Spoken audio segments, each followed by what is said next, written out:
Welcome to the Faces of Grand Prairie, a community podcast where we interview people who live, work, and serve in my hometown of Grand Prairie, Texas. This podcast is made possible through business sponsorships and generous donations from listeners like you. If you like what we're doing, support us at the link below. But now, here's a word from our local sponsors. Jenna Pecor is a realtor with Bancroft Realty. She's a senior real estate specialist through the National Board of Realtors and has served the over 50 community in Grand Prairie for 11 years. She specializes in working with adult children who are helping their aging parents sell their home, and she can also help locate the senior living community that is right for you or your loved one if you are looking. You are invited to her upcoming event, the Adult Children of Aging Parents Support Group, where the topic will be Parents, Families, and Real Estate. We'll be discussing the dynamics between siblings and family members when selling a parent's home. This event is free to the public. Join us June 10th from 5:30 to 7:30 p.m. at the Grand Prairie Chamber of Commerce, which is located on 900 Conover in North Grand Prairie. RSVP to Jenna via her email at jenna@jennapecor.com. Amanda Herrera with Ameliorate Counseling is a fellow GPISD alum and a licensed professional counselor associate in DFW. She provides compassionate therapy in an online setting. She helps women who are burnt out or overwhelmed in a difficult transition of life. Amanda is passionate about helping women finding their path to a fulfilling life of self-acceptance and healing. On a personal note, Amanda has a calming and kind spirit, one that is sincere about helping women find their way. If you'd like to book an introductory session to visit Amanda, go to her website at amelioratecounselingtx.com and click the Book Your Session Here button at the top of the page. A link to her booking session will also be available in the description below. My Generosity Estate Sales has been providing estate liquidation services in Grand Prairie since 2015. They are a trusted member of the Grand Prairie community and a proud affiliate of the Arlington Board of Realtors. Generosity Estate Sales specializes in helping adult children through the emotionally difficult process of liquidating a loved one's estate and helping seniors downsize for their next phase of life. To find out more about their services or follow their upcoming sales, go to mygenerosityestatesales.com. Coffee News is a weekly publication delivered to restaurants, coffee shops, hotels, and anywhere people go to have a bite to eat or wait for service. Everything in Coffee News is fun and entertaining. It is a breath of fresh air for millions of readers tired of hearing only bad news. Coffee News is always positive. At Coffee News of Grand Prairie, their mission is to help small and medium-sized local businesses grow with affordable, exclusive advertising. This means that your ad is being viewed every day. Coffee News editions are placed in businesses where people are waiting for food and service. The distribution locations are chosen carefully to ensure you have the largest viewing audience. With exposure 3 meals a day, 7 days a week, your ad reminds current clients and customers to return to your business for products or services while constantly creating interest for potential new clients or customers. Go to coffeenewsgp.com to learn more. And now, on to our episode. Welcome, both of you. Thank you for Emily having us. and Kelly. It's good to have y'all. And so, is this the first time you have done a podcast together? Yes. I think so, yeah. Is it your first time to do a podcast ever? Yeah. Yeah. All right. I always love that. First podcast. Yay. Well, what I'll have you do is just introduce yourselves and kind of what you do. So, Emily, we'll start with you. Sure. I'm Emily Linares. I'm the Special Events Manager for the Parks, Arts, and Recreation Department here in Grand Prairie. Awesome. And are you ready for this? I'm the Administration and Community Engagement Manager for the Grand Prairie Parks, Arts, and Recreation Department. And what's your name? Kelly Edelman. Well, nice to have you both. Thanks. So I'm glad I wanted to have y'all on because y'all have a lot of stuff going on, but I wanted to talk to y'all just about the things that are going on in the city. But first, kind of talk about what is your history in Grand Prairie? You know, have you grown up here and how did you end up working for the Parks and Rec Department? So, Emily? Sure. I have a lot less history here, so I'll go first. I actually grew up near here in the city of Kennedale. Mhm. I went to college in Denton and lived up north for a while, worked for a couple different cities doing special events and communications. And so I joined the city of Grand Prairie in November of 2023. So been here about 18 months or so, and I have the best job ever. So I've been very excited to be in part of a city this large. And I mean, we have the coolest job ever, but it's nice to be a little bit closer to home and where I grew up, and all the things that are happening here are crazy. So glad to be so close by. You know, Rick Harold, that's where he started at UNT. So Go Mean Green. And yeah, when in his, he talked about, and then he ended up in Parks and Rec. So it's funny that y'all kind of had the same, but he was in radio, I think, at UNT, and you were in communications, you said? I was in hospitality. Oh, I thought I was going to be a hospitality. chef. Oh, And then I planned events in college, and I was like, I think I could do this for a living. isn't that funny? Isn't that funny how you you're like, oh, I thought I might want to do this, but then other things pique your interest as you get older. So there's a plan for everybody. There I'm is. glad I figured out mine. Yes, for sure. And Kelly? I've got a little bit different story. Just a little. So, born and raised here in Grand Prairie. You and I have known each other for a long time, forever. Went to school here, graduated South Grand Prairie, class of 2000. Went to school just down the road at UTA. Graduated there in 2006 with a bachelor's of business administration and marketing. Didn't really know what I was going to do. Nowhere on my radar was work for a municipality, especially Parks and Recreation. Mainly because I didn't really know it was an option. Didn't really know what cities did. Didn't really know what Parks and Recreation departments did. But found myself here in 2006 in December, and it's been almost 19 years. Wow. I've been here. So did you start off in Parks and Rec? I did. Mm-hmm. So got my degree in business and marketing, and I knew Rick Harold. I had met him. Mm-hmm. And they were, at that time, Parks and Recreation was really growing. And they wanted a marketing department specific to Parks and Recreation. And they had started that with another guy, and they quickly realized they needed, a second. And so they opened that position up, and I had known Rick, and so applied for the position, got the role, and didn't really know where that would take me. Rick is an interesting fellow. Like, I'm going to put, now that you're talking about him, I'm going to put his interview on the end of this. I'll link it, because listening to him talk about how his vision for the city of Grand Prairie, and with Tom Hart and some of those, I mean, it's really fascinating. And Ruthie Jackson, when she kind of started the summit, kind of got a lot of this stuff going. I mean, she's had a lot of stuff going for a long time, but when it comes to this and where we're at right now, it's really interesting. So I'll put that at the end. So you got to work with him for a while. Oh yeah. Like, how did that influence you working for somebody like him? Rick was a great guy. Definitely a visionary kind of guy. He was the reason why we had a marketing department specifically for Parks and Recreation. Is that not something that's typical? Guy. It's not typical. No, really. It does exist in other places. Now, right. Yeah. Especially now. Yeah. But no, in a lot of cities, they don't allow it, or it's just not needed, or they not identifying the needs to have that. But no, he put that together, and he's a marketing guy himself. So he had big ideas, for programming and for events, and then how we would market those things. So he was, I learned a lot through my years of working with Rick. He did have big ideas. Yeah. He started off in Farmers Branch. Yeah. That's where his first job was, in the municipality. They didn't even have a swimming pool at the time in the city. That's a cool story. It is a cool story. Yeah. And he started going from door to door and asking, can we use your swimming pool for swimming lessons for the city? That's how it started. Can you imagine doing that today? No. Oh, no. When he was telling that story, I'm like, liability, all this stuff. I'm pretty sure our legal department wouldn't allow it. Exactly. Exactly. But that's what he did. Yeah. And then when he came here, it's just fascinating.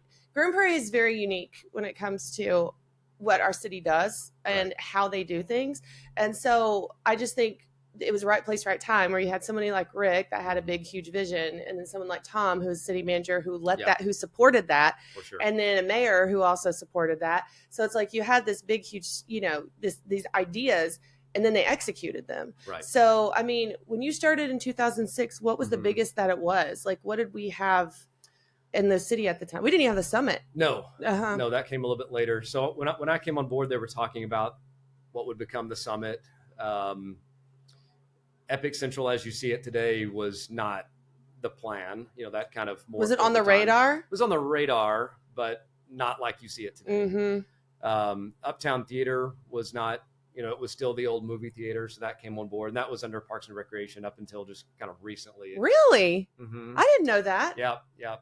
Parks and the Uptown Theater was operated by our department. I had no idea. Yeah, up until just recently, where downtown, with the redevelopment that's on the horizon there, they've created kind of a downtown division, and so the Uptown Theater and the Farmers Market now fall under that division. But Farmers Market was under y'all for a while. It was, yeah. Okay. So, like, how have things changed from then to now, as terms of? I mean, we can see how it changed, but like, how did it grow? Yeah, well, I'm thinking back to, I've talked about, I didn't really know what a city did or Parks and Recreation Department did. What we did back when I was much younger doesn't compare to what it is today. I mean, it was a lot more, the recreation facilities and athletics and ball fields and parks and playgrounds and trails. And I guess what you would typically think of as Parks and Recreation Department, but it's grown so much. I've gotten to really see a lot of growth since I've started here. And it really started back in the late 90s. I think it was 99 when the city went out to the voters for a 1/4-cent sales tax that would be forever in perpetuity, that we still have today, that 1/4 cent that funds a lot of these things. So when that happened, it allowed us to start really doing some things.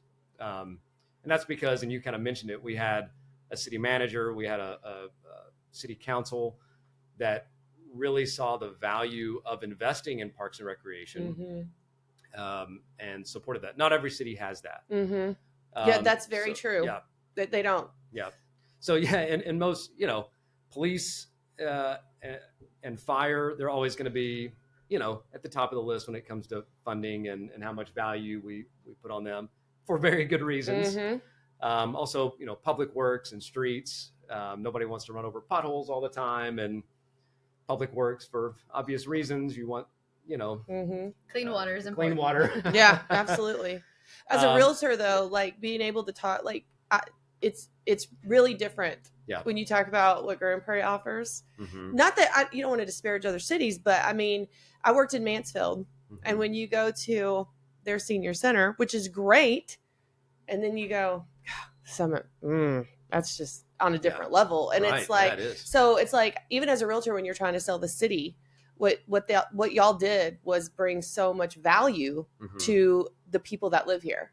And that's a huge selling point. I just showed a house the other day where they were like, well, we really want a pool. And I'm like, yeah, but y'all are looking like 2 miles away from Epic and Epic Waters. And you're the natatorium's still right over there. And I was like, what do you need a pool for? The city has a ton of different places for you to go and swim. And, so it's something I use every day when I talk to people that are moving here. So to your point. There are so many benefits of a Parks and Recreation Department.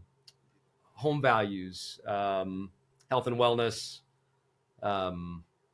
enhancing the quality of life. And I can imagine as a realtor, those are things that are really selling points. And you don't have to drive to go down and have good restaurants and have things to do for your family, like Dino Fest, stuff like that. Like, and that's we're not a typical parks department. I mean, I've worked in other municipalities and been around city government my whole life, and truly, like, the things that Grand Prairie does were so visionary at the time and led the way for lots of other cities to take on. I mean, we've seen now the Summit has become an example for other cities. The Epic has become an example. And at the time, I mean, I'm sure people were like, they're crazy. What are you doing? What is going on?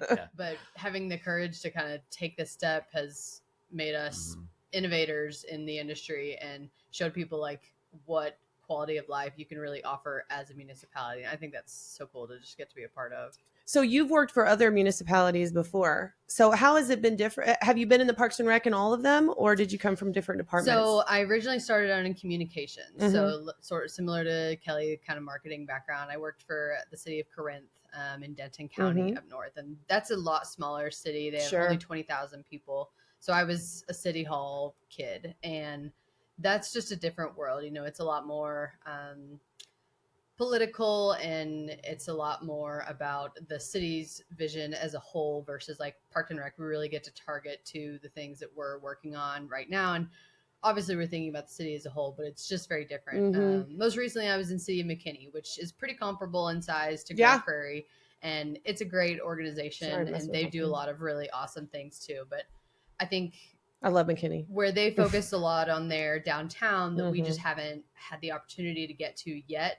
We've focused a lot on Parks and Rec and quality of life. And now kind of our next step is that downtown district. So, I mean, every city has their own step and process too. And with them having the historic downtown, that was kind of a built-in thing for them. And I'm excited to see how our downtown shapes up over the next 10 years. I mean, I'm very early on in my career, and so I've been fortunate to see different cities and different things that they have to offer. But I think Grand Prairie is still up and coming. I mean, I still consider this an organization that has a lot of room to grow and a lot of opportunity for us to continue to be innovators.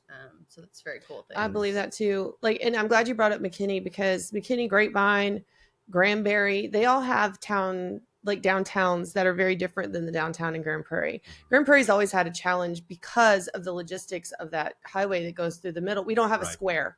Right. And so, and that's, I'm glad to see what they're doing, but we also have the train. I've talked to several city councilmen about, you know, Greg Geisner and I talked about try to get the change with the railroad commission here in Texas. It's a challenge, but getting all those trucks to be able to go somewhere else. And how do you do traffic where you can have a downtown that you have a lot of pedestrians walking around in? That has been a challenge for Grand Prairie. Yeah. So being able to bring things like, you know, having a really popular farmers market and having things like Main Street Fest, which we can talk about, it really helps people go, okay, we really need to pay attention to this and do something about it, because you want to see that. I mean, we went down to go eat at the Firehouse. It was like 7:30 on a Friday night, and I'm like, nobody is here. There's people eating, but there's nobody walking around. It's just not. It's not something we did. Right. Like they used to drive down that street whenever our parents were kids and they grew up here. But it wasn't like a place where you walked, you know, like in a McKinney type place. So I'm glad to see that we're doing that. Yeah. Well, and for events, that's a game changer for us. Absolutely. I mean, like you said, Main Street Fest, but there's a ton of programming downtown throughout the year, and being able to have a safe, walkable environment is just something that we're so looking forward to because of the level of programming that we can offer with it being like that. Yeah. Yeah. So seeing it grow, kind of, like that was one of the questions I wanted to ask, like, how has it changed? But how do y'all work within other departments for stuff like that? Like, how does that work? Who gets to decide who gets what? And how does that get, you know, like when you move the theater over, like, how does that get decided? Well, I mean, it's a city manager's office. Definitely is the one that really makes that decision, but things are always changing. So, you know, for all those years, you know, our department name is Parks, Arts, and Recreation, which was changed several years back when we were talking about the Epic and the arts component that you can see out here in the atrium, and then with the Uptown Theater. And so it, you know, that was all under our department. But now that, you know, with the things on the horizon with downtown, with the turnback program of the highway and the redevelopment that's coming down there, and a really cool stage, if you know about that. Yeah, I saw the pictures, the rendering. That's going to be interesting. With that focus there, you know, they decided to make that department, which makes a lot of sense. We still have a lot of involvement in downtown from the events perspective. It's very collaborative. I mean, even though someone may be the sole person responsible, we can't do the things we do without all the other departments. So we meet regularly with streets and water utilities and police and fire to be able to execute the things that we're doing. So it's cool for us because we get to learn about the roles that other departments have and get to see sort of their side of the story. I mean, we're best friends with emergency management because we want to be safe at our events. Absolutely. And things like that. So even though we may not be the point person on a certain facility anymore, we all have to work together in order to provide like a seamless experience for the customers. And that's been really fun for us. And I don't know if it's the same in every city because all my experience is here, but we have all of our departments in the city are great. And we really do all pull together to pull these things off, and everybody works so good together. I find Everybody that's pretty supports it. unique to Yeah. Grand Prairie. I mean, the I would agree. collaboration and the community is just really special. I think that goes back to our city council and our city manager's office that place value on these things and want to do them. We all have a goal of providing these great events and programs and amenities to our citizens. So everybody's really on the same page. It seems like here. And so We have a lot of people. value. Yes, we have a lot of people in Grand Prairie that have stayed in this hometown after growing up here, Mm-hmm. which that is another thing I think feels different. Like there's a protective element of like, we want to make sure that we keep that collaborative idea, but also we want to expand and do what we can to, expand the city. But again, having worked, I work with a lot of real estate agents that are also commercial and developers. And I will tell you that Grand Prairie has one of the best reputations for getting things done than other cities have. And so I think that, that's very, very evident to a lot of people. Yeah. So it is very true. And so what was I just going to ask you? It was, y'all were talking about expanding the departments and collaborating with them. The commissions. I did not put this on the list, but this is something I talked to city councilmen about, but I haven't ever actually asked anybody in the city. So we have a Parks and Rec commission that is park board that is made up of citizens. And it's one of the many boards and commissions that we have with the city. But the park board is probably one of the most coveted because you get to do a lot of fun stuff. Like you get to go and experience, like you get to build things like this. We are the fun department. Yes. So like, how do y'all work with that group? How closely do y'all work with them and how does that work out? Yeah, we work pretty closely with them. They meet monthly at our office. We've got a great Parks and Rec board right now. They're appointed by council members. Your dad was on the park for board. A long time. Yep. And he was on there as we were planning a lot of the stuff here. Yes. So he got to be a part of his really name's cool on stuff. that plaque out there. Yeah. But yeah, we make presentations to them.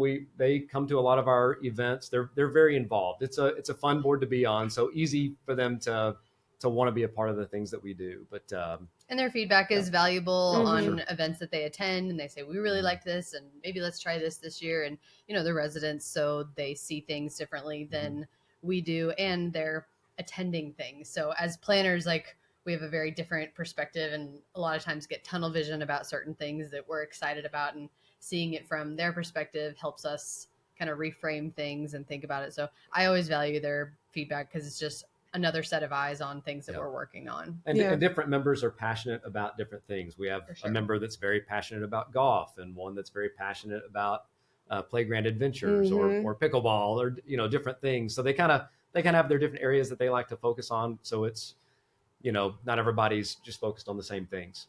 Yeah. And I always like to push commissions because there's not always a huge number of people that are trying to apply for those. I mean, we have a lot of commissions. So we have the aging commission. We have, planning and zoning. We have a lot of things like that. And it's sometimes there'll be spots that are open.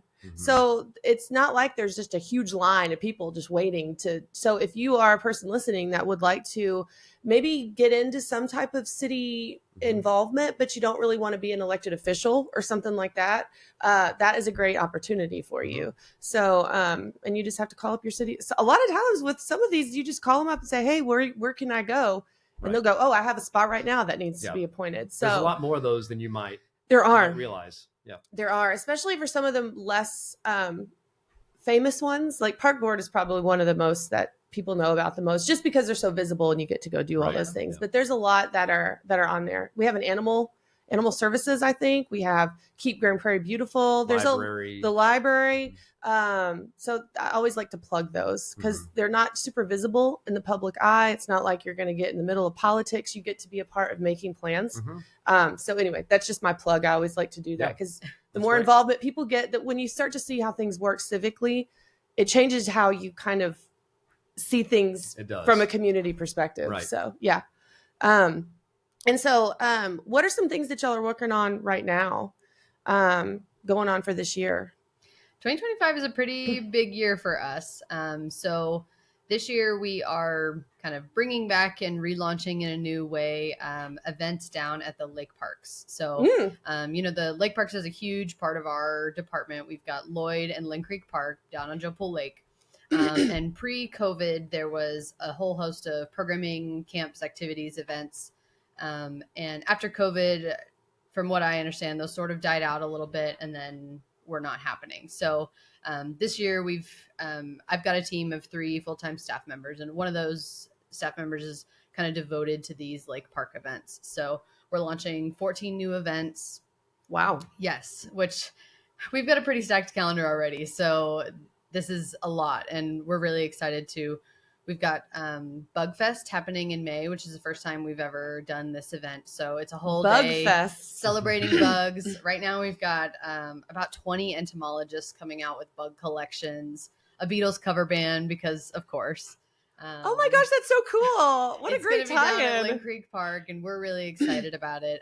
But most of the events down at the lake parks are a little bit smaller. We're hosting movies on the beach, summer concerts. Y'all have done that for a while. Yes, and those are great events.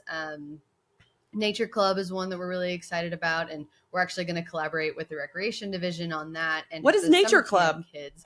So it's like an educational course. So it's 4 hours. People come, and our first one is called Fishing Frenzy. So they'll learn how to line a fishing pole, how to toss it out. I'm not an expert in fishing. I won't claim to be. But, you have to take the course. Texas Parks and Wildlife is going to come out and show kids, especially like, a lot of the population up north may not have had any exposure to lake life and the nature and outdoors. And so that's what we're really trying to accomplish, is bringing people down south to the lake and getting them in that environment. People who may have never gone to those parks before and now will become visitors of them, because Lynn Creek Park is free for Grand Prairie residents. So more people should go to it because it's a lot of fun. And all this rain, it's making sure that y'all have a lot of water in the lake this year.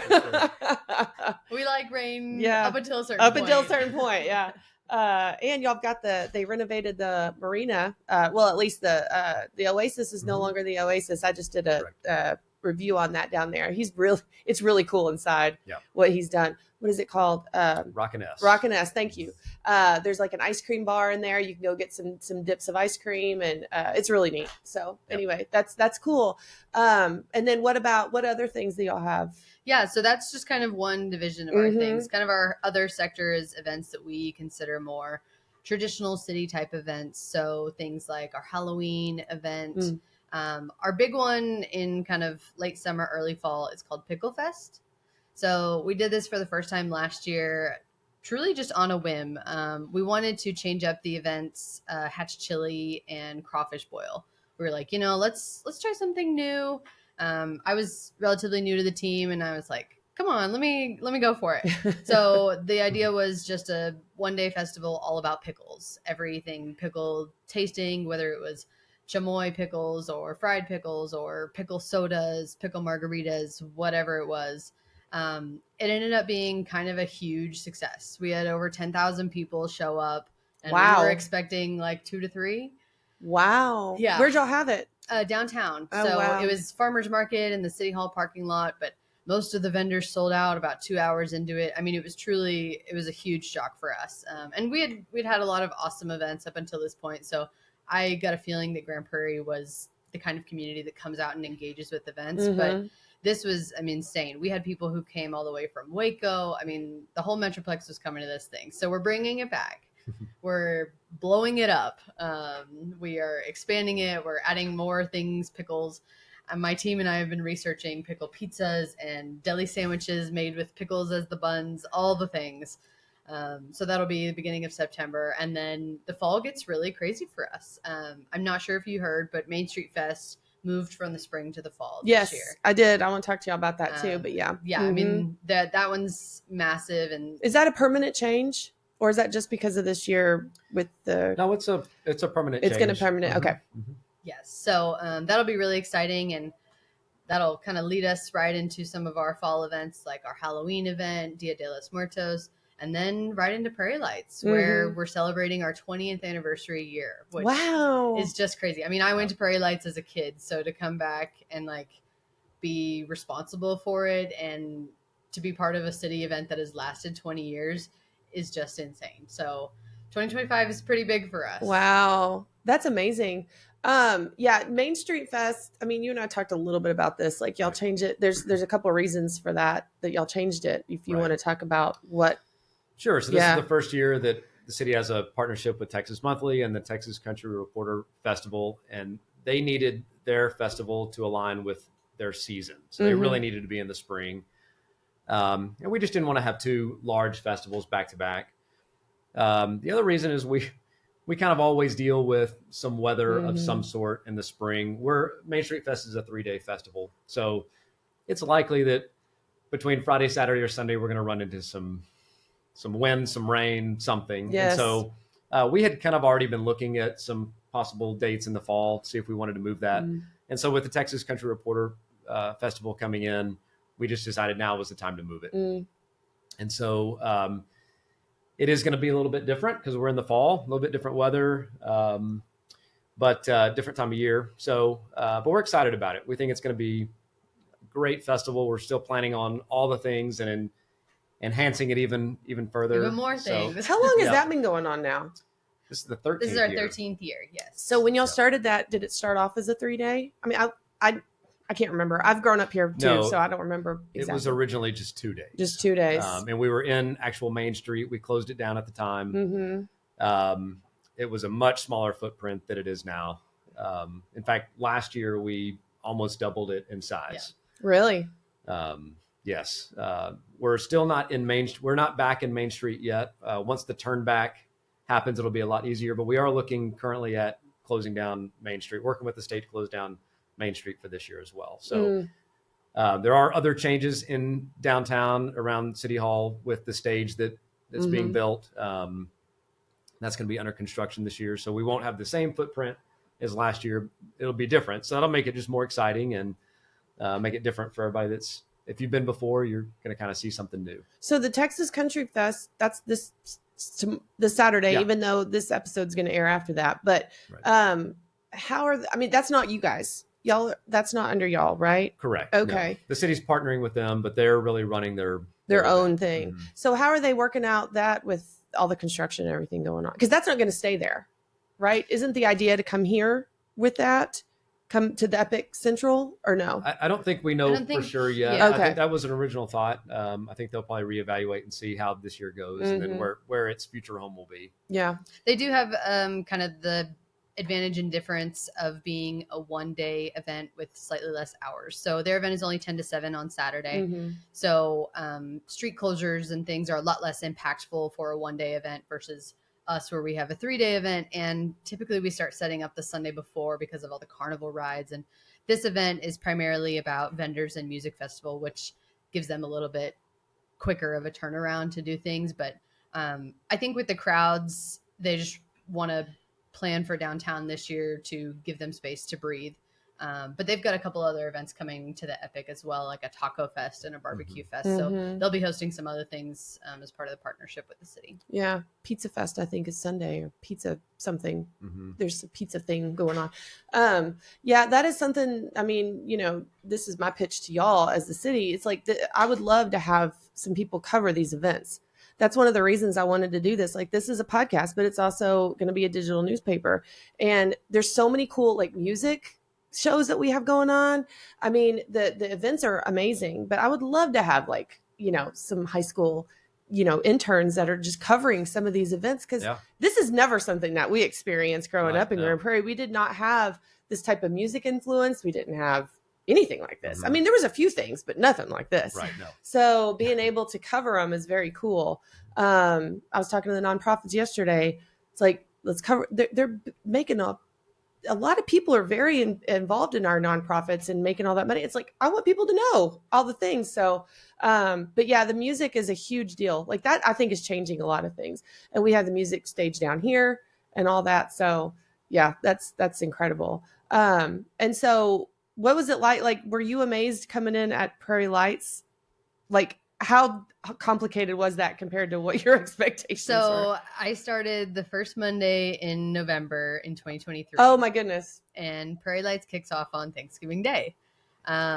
It was truly trial by fire. I tell my team now, I'm like, you guys don't know what I went through.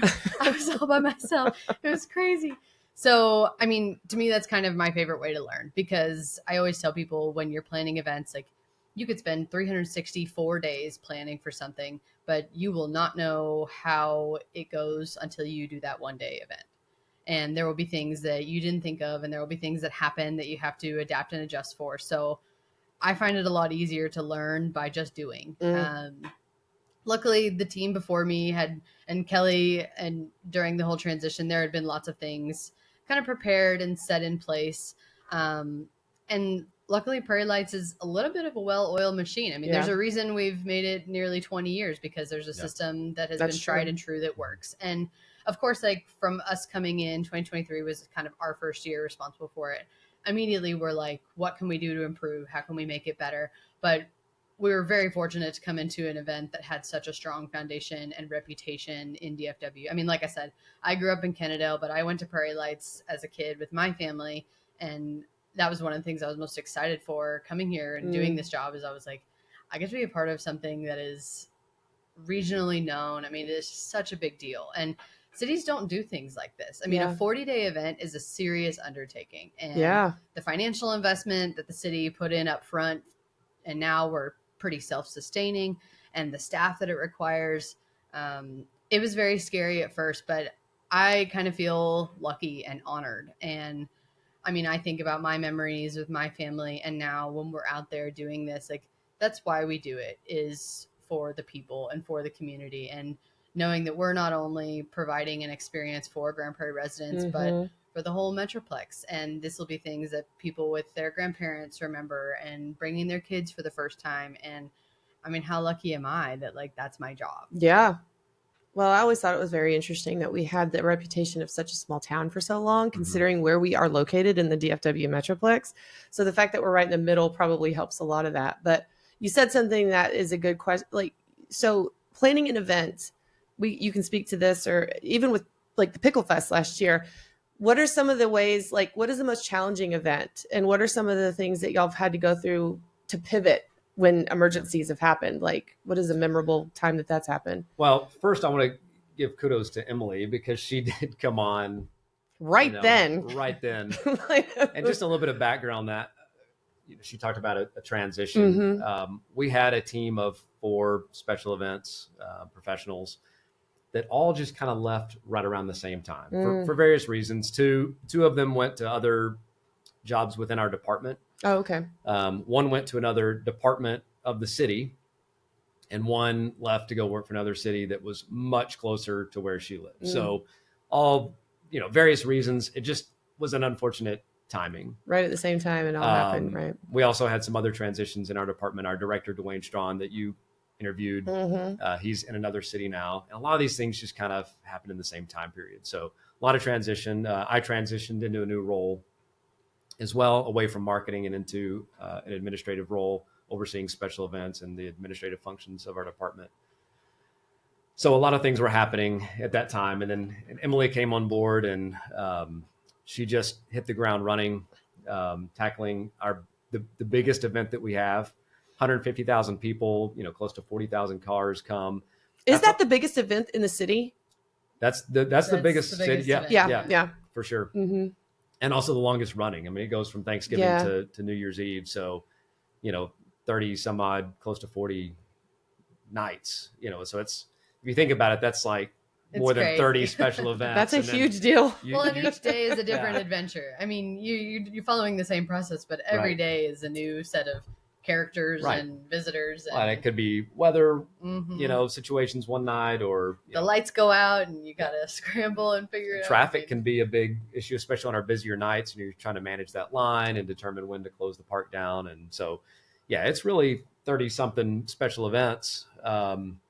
And then that's true. It is the two, the Sneak a Peek walk and the Sneak a Peek run, and the cycling with the mayor, and all the different things. We have a media night that we do. So there's a lot that goes on just with that one one thing, but Emily hit the ground running, and we kind of both were at that time. And we had a great year. Mm-hmm. And so last year we started working on some enhancements. We added some new features to the park, and just trying to make the event run more efficiently, more smoothly. Not trying to change the event. It's a successful event. Well, the challenge is with something like that, when it becomes popular, it does change the experience. Because I mean, you have tons of cars, and you have, how are you going to get them through and still have everybody be the same experience, and then not want to deter people? It's like, okay, well, we want people to come, but we don't want the line to be 2 hours long. Right. So that seems, that can be a tough thing, because we hate turning people away, but we want it to be a good experience. Right. And if you come in at 2 a.m. because you waited in line for 4 hours, that's not a good experience. No, not for anybody. No, not for you, not for the staff. We got to turn around and do it the next day.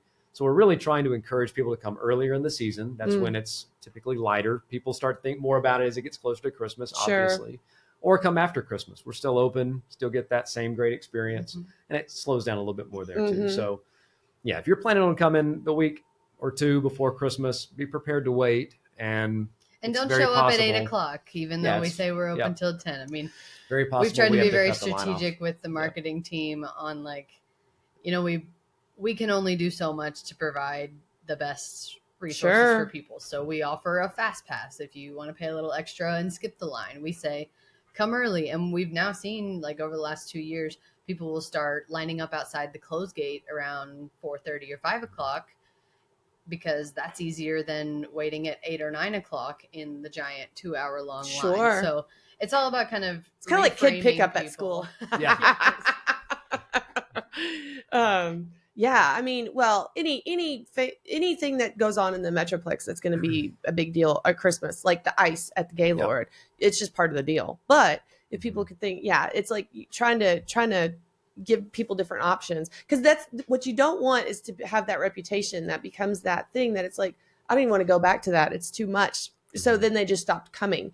But it seems like y'all been able to kind of adapt to make it still continue to be a great event 13 years later. Right. And people do come back year to year. Yeah, absolutely. That's the coolest thing to see. Is absolutely. Like hearing about the stories of, oh, well, I brought my kid here when they were first born, and now they're 10 or 11 years old. We've been coming every year, and people come from out of town when their family comes for Christmas. And I mean, it's just cool to hear those stories, to know that, like, you know, everything is worth it. We are making an impact on people's lives little by little every 40 days or so. Yeah.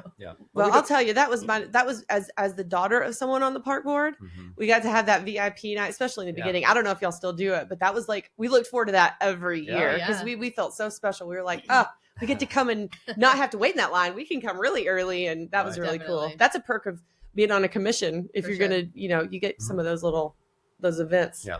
But we don't take those big crowds for granted either at Prairie Lights. We know there's, and you mentioned ice, and there's plenty of other events that happen during that season. So, you know, even though we don't want to change the event completely, because we know that people like that. It's proven to be successful. Not many things last 20 years like that, but we are looking for ways to enhance it, to make that wait time, if you are waiting in line, to make that more enjoyable. We're trying to take some of those lighted features and take them out further. So, you know, even though you're still in line, you're getting to see some of that stuff earlier. Yeah.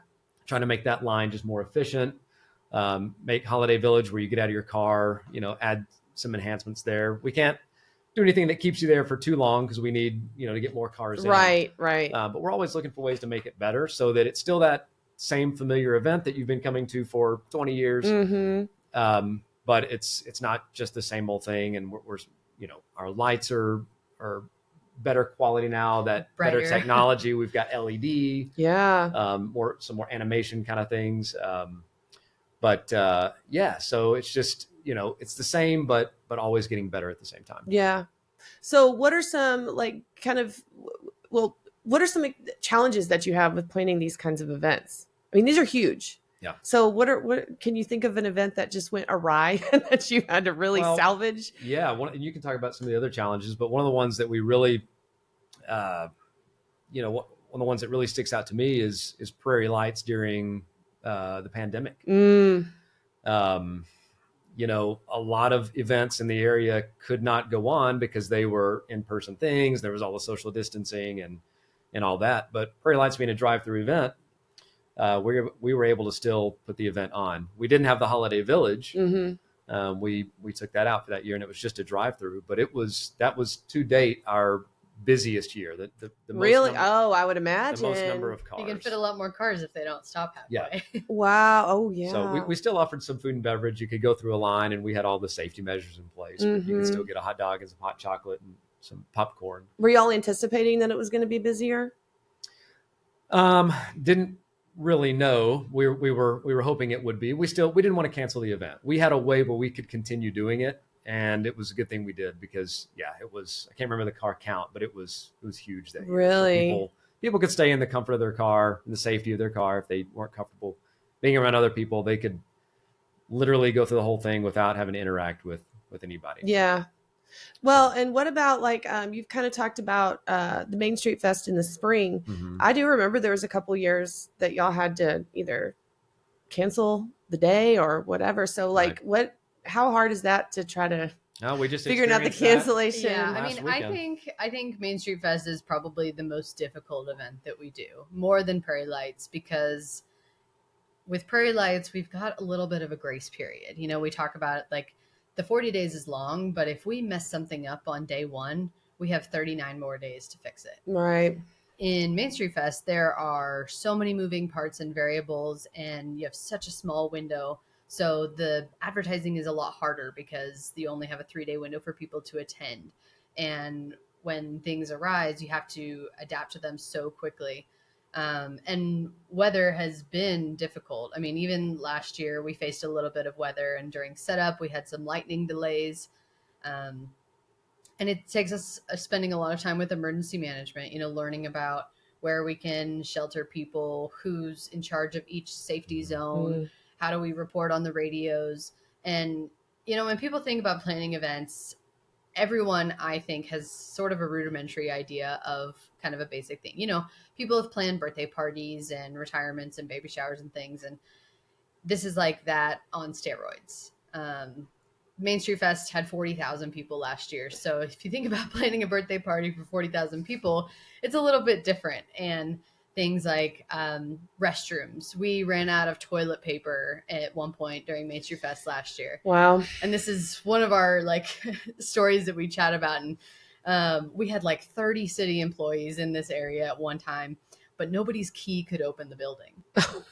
Like for whatever reason, it's after hours. We just couldn't get the key open to the building. So we're scrambling, and the city manager ended up being close by, and, you know, he's got the most powerful key. And so he ended up getting us in, and we got all the keys fixed and got some toilet paper. But it was just one of those things, like, you never think about, oh, we're going to run out of toilet paper because there's going to be so many people here. But those are the sort of things that you have to think about. Yeah. I mean, that's part of the experience. The second customers come up and say, well, the bathrooms are gross and there's no toilet paper, you've lost a star on your 5-star review. So it takes lots of time and lots of sets of eyes on things, looking at all the different variables. Weather is always the most difficult because it's the one that we don't have any control over. Right. And I'm a little bit of a control freak, and that's what makes me a good event planner. But out of all the things that I can plan for and have ABC scenarios for, weather is very difficult. We had this scenario this past weekend with our Easter extravaganza event. Yeah. And on Monday, I was like, I'm nervous about the forecast. So I called emergency management and I said, okay, Thursday morning and Friday morning, I need National Weather Service reports. They say, okay, great. So we get on calls, and every day it looks worse and worse. And it's 32% chance of lightning and thunder. And I'm at a baseball field. I can't. Sorry, waving at people. That's why I like to keep that open.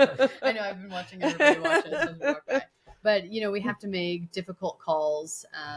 And with an Easter egg hunt, you know, I didn't want to send kids out in their Easter dresses in a soaking wet field from the night before. So this was a tough call to make this past weekend. And I think we still stand by what decision we made. But it's hard when it's Saturday afternoon and it's sunny and people are like, why'd you cancel Easter? And but it's always easy to evaluate that after the fact. 100%. Yeah. I mean, I don't have a fortune ball. I can't see the future. Hey, I fertilized my yard anticipating that it was going to rain. And then I was like, what's going on? Now I got to go out there and use my hose, Right. Because it's just going to sit there. Well, sometimes you can look at different forecasts and you see different. Yeah. Definitely. Yeah. I mean, as much as advanced as all of our stuff is, you just Right. don't know. So, did you get a lot of complaints? Not really. We adapted. Mhm. So, this is like, you've got to have a plan A, B, and C. And at the facility that we were using, Mike Lewis Park, like there was not a safe place to shelter folks. So that's why we had to make the decision to cancel the event. But instead we took eggs to all the 4 rec centers. And we said, come fill up your basket with eggs for free. And I had 32,000 eggs distributed between 4 rec centers. So 8,000 each. Wow. We only picked up 3,000 leftover eggs. Wow. So the citizens of Grand Prairie used that. And if that was the best that we could do, that was the best. But we were still at least like providing a resource, a way for kids to experience that. They could take the eggs back to their house. And that at least provides us some solace knowing that, like, even if we weren't able to execute the full event, but the other thing is we have relationships with all of our vendors and contractors. So we kind of spent all day Friday after we canceled negotiating and saying, hey, can you, face painter, come to Pickle Fest? And it's like, okay, great. And we'll use the bounce houses at our Halloween event. And that's where, like, in our industry, relationships are everything. And those connections and contacts and local businesses that have supported us helps when we have to make difficult calls, and we can use them later on. Yeah. And nobody wants to cancel an event. No, It's gosh, the worst no. thing ever. No. I mean, you prepare all year for something and then you've got to cancel. It's a huge bummer. Yeah, especially something like an Easter egg hunt. Yeah. Because it's kids Right. that are excited. And Easter Easter is not, I mean, Easter is one day. So I couldn't exactly say, let's just do it next weekend.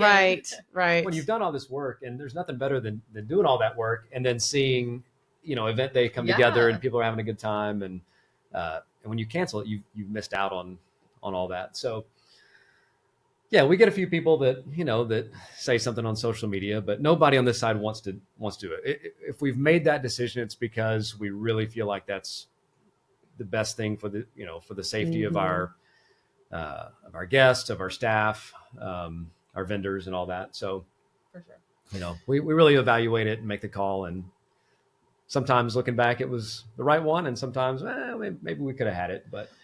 Well, so talking about like marketing, like, you mentioned marketing. Yeah. You had worked in marketing before. Yep. So where all do you market? Like, how did you even start? Because to have these events, you have to have people that actually show up. So it's like, how complicated is that? And where all do you advertise? And yeah, well, I mean, it depends on what we're talking about.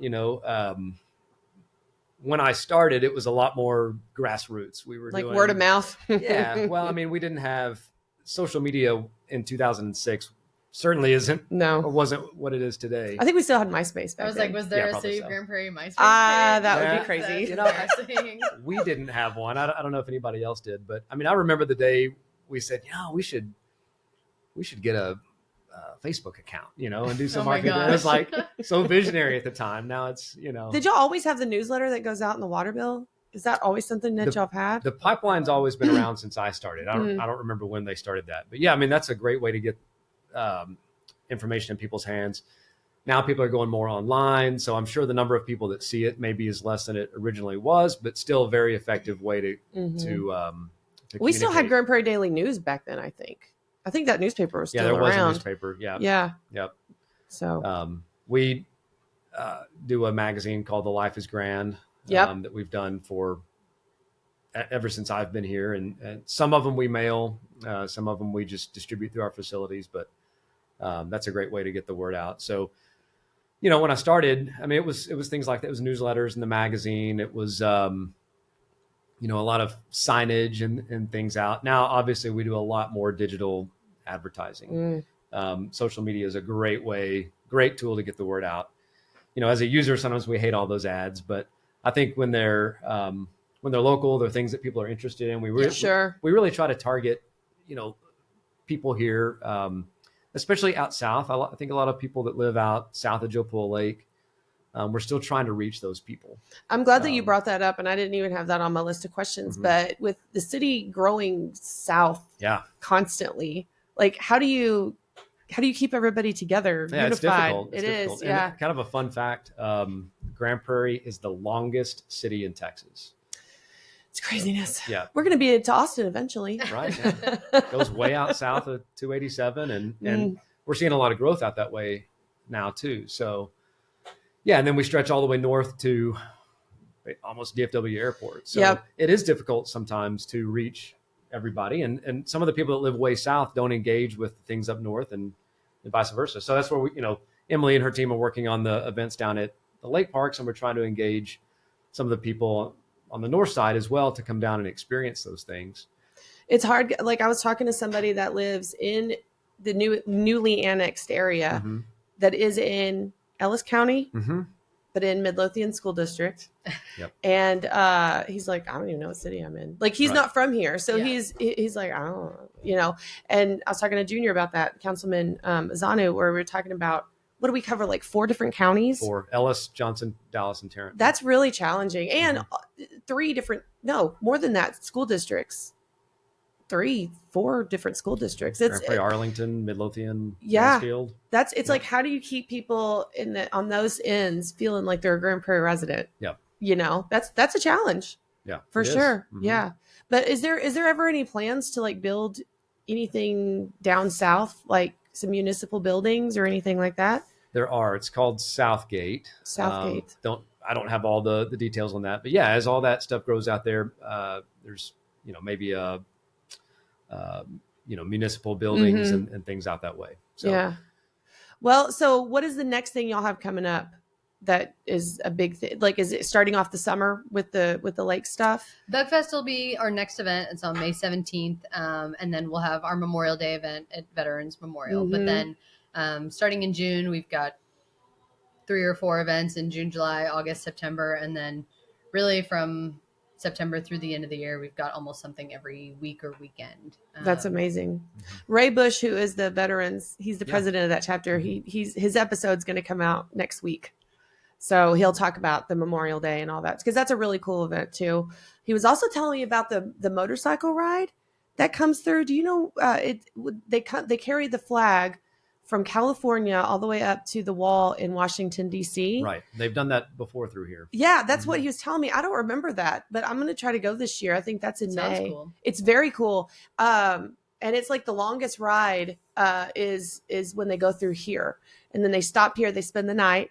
They go and they stay in some of the lake, like they camp.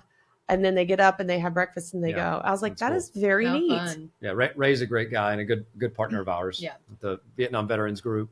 They really partner with us on Memorial Day and Veterans Day and some different things. So they're good partners. He applied for my senior internship. So that's one of the things that I put out last week, is that I wanted to have some over 65 folks. They wanted to intern for the podcast or, the digital newsletter. And he wrote me this amazing essay. He had actually written for the Daily News. He wrote an article when he was in Vietnam, when he was in the war, and he subscribed to the local newspaper when he was there. So I went online last night. I got his essay and I was like, can I publish this? Because it's really cool. It's just experience with local news and stuff like that. So he was one. And then I've had a couple others. It's pretty cool. Yeah, I know. A great idea. And then in the fall, there'll be interns with the ISD.